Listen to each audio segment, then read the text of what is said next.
তো আমার কাছে একটা একতারা আছে, এই একতারা আছে।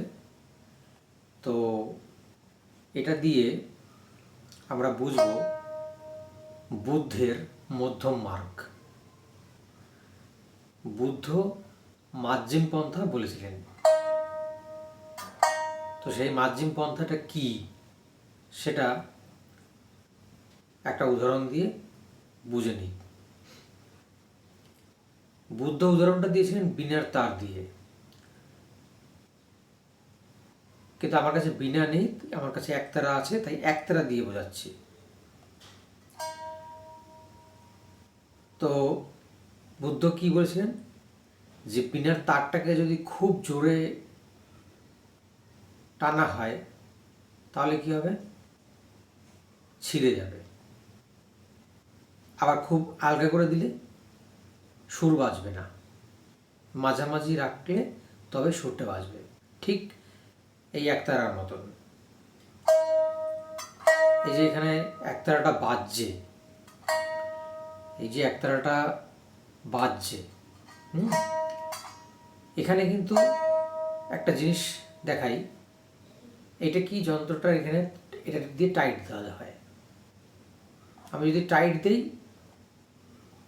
ঠিক আছে, খুব জোরে টাইট দিই, যদি খুব জোরে টাইট দিই তাহলে কী হবে, এটা ছিঁড়ে যাবে।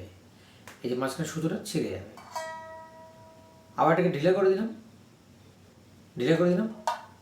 বাজবে না। এই যে বাজবে না, এটা বাজছে না। কিন্তু ঠিক একটা ব্যালেন্স করলাম, একটা মাঝামাঝি জায়গায় ব্যালেন্স করলাম, তারপরে বাজবে।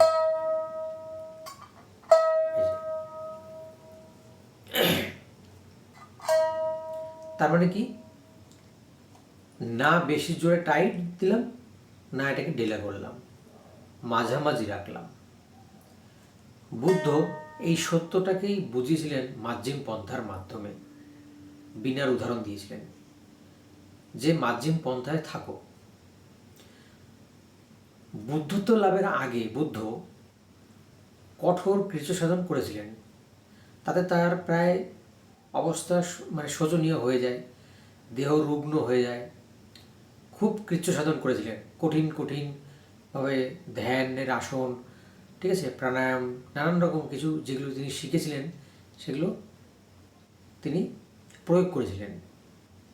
কিন্তু তাতে তার সত্য মিলল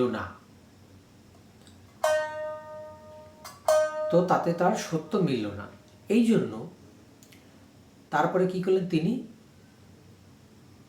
কৃচ্ছ সাধনের পথ ত্যাগ করে আবার অলসতার পথটাকেও ত্যাগ করে, মানে কি অলসভাবে যে কিছু করবো না সেটাও না, এই দুটোর মাঝামাঝি একটা ধ্যানমগ্ন অবস্থায় তিনি আসলেন।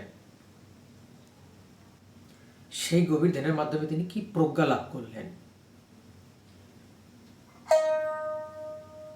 এই যে একতারাটা বাজছে, অর্থাৎ এটা বাজার জন্য একটা ব্যালেন্স লাগছে।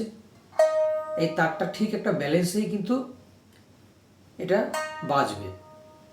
তেমনি বুদ্ধ এটা শিখিয়েছিলেন যে অতিরিক্ত কৃচ্ছ সাধন বা অতিরিক্ত অলসতা, এই দুটো পরিত্যাগ করে জীবনকে এর মাঝামাঝি একটা অবস্থার মধ্যে দিয়ে নিয়ে যেতে হবে। তাহলেই জীবন সুন্দর হবে, তাহলেই জীবন সার্থক হবে, প্রজ্ঞা লাভ হবে। বুদ্ধ অষ্টাঙ্গিক মার্গের কথা বলেছেন। তো এই অষ্টাঙ্গিক মার্গ আমরা পালন যে করব, সেটা কি মার্জিম পন্থার মাধ্যমেই কিন্তু আমরা পালন করব। তো মার্জিম পন্থাটা আশা করি এই উদাহরণটা দিয়ে, ছোট্ট একটা যন্ত্র দিয়ে বুঝিয়ে দিলাম। এটা খুব হেল্পফুল হবে যারা মার্জিম পন্থায় যারা জীবনকে নিয়ে যায়, তারা কিন্তু খুব শান্তি পায়। আর অত্যাধিক ওই কৃচ্ছ সাধন করলে তাতে কিন্তু শান্তি পাওয়া যায় না। শরীরকে কষ্ট দিলাম, উপোস থাকলাম, এরকমভাবে কষ্ট দিয়ে এটা বুদ্ধের পথ না। তাহলে আমাদের কোন পথ অবলম্বন করতে হবে? এটা বাঁচতে গেলে তাহলে আমাদের তারটাকে কী করতে হবে, ঠিক একটা মার্জিন পন্থায় এটাকে বাঁধতে হবে। তার মানে আমাদের জীবনটাকেও আমরা কি করব, মার্জিন পন্থায় নিয়ে যাব। এটাই বুদ্ধের মধ্যম পন্থা, শান্তির রাস্তা।